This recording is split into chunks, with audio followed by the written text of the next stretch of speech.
बीड हत्या प्रकरणामध्ये धनंजय मुंडेंच्या राजीनाम्यावरून घमासान सुरूच आहे। धनंजय मुंडेंच्या मंत्रिपदाचा राजीनामा घेतलाच पाहिजे अशी मागणी अंजली दमानिया यांनी केली आहे। तर आरोप सिद्ध न होता मुंडेंच्या राजीनाम्याची मागणी अयोग्य असल्याचं केसरकर म्हणाले।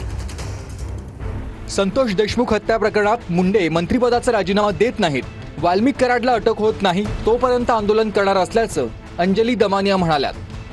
धनंजय मुंडेचा राजीनामा पाहिजे।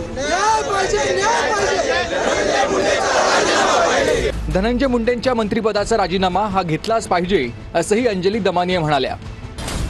आरोप सिद्ध न होता मुंडेंच्या राजीनाम्याची मागणी अयोग्य आहे। धनंजय मुंडेंचा राजीनामा मागण्यामागे राजकारण आहे असं दीपक केसरकर म्हणाले।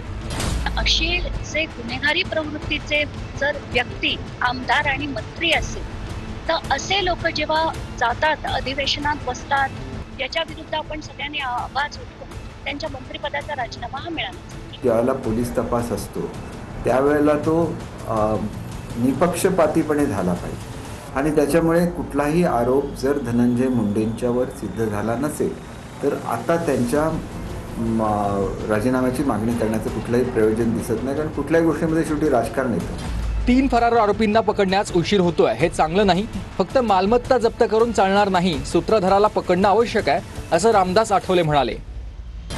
आणि महाराष्ट्राच्या अस्मितेला कलंक लावणारी अशा पद्धतीची घटना आहे।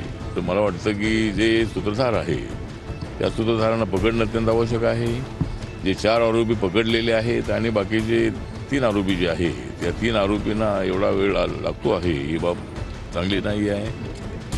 मोठ्या प्रमाणावर वाल्मिक कराडचे बार आहेत, जिल्हाधिकाऱ्यांना भेटून सांगितलंय, उत्पादन शुल्क विभागाकडून देखील माहिती घेणार आहे असं अंजली दमानिया म्हणाल्या। तर मला असं कळलंय की मोठ्या प्रमाणावर काही बार्स हे वाल्मिक कराड यांचे होते, तर त्याची माहिती घ्यायला मी आता एक्साईज ऑफिसमध्ये जाते आहे। दॅट्स आता आपण ते काय करतात याच्याकडे आपलं नक्कीच लक्ष राहील। देवाभावांच्या काठीला आवाज नाही, आरोपींना पकडलं जाईल, फास्ट ट्रॅक कोर्टात ही केस चालवावी असं सदाभाऊ खोत यांनी म्हटलंय। मला निश्चित खात्री आहे की जसं देवाच्या काठीला आवाज नसतो तसं राज्यामध्ये देवाभावांचं सरकार आहे, त्यांच्याही काठीला आवाज नाही, परंतु न्याय निवाडा मात्र निश्चित होणार आहे। परंतु ही केस फास्ट ट्रॅक कोर्टामध्ये चालवावी आणि जास्तीत जास्त शिक्षा खऱ्या अर्थानं अशा प्रवृत्तीच्या लोकांना होणं अत्यंत गरजेचं आहे।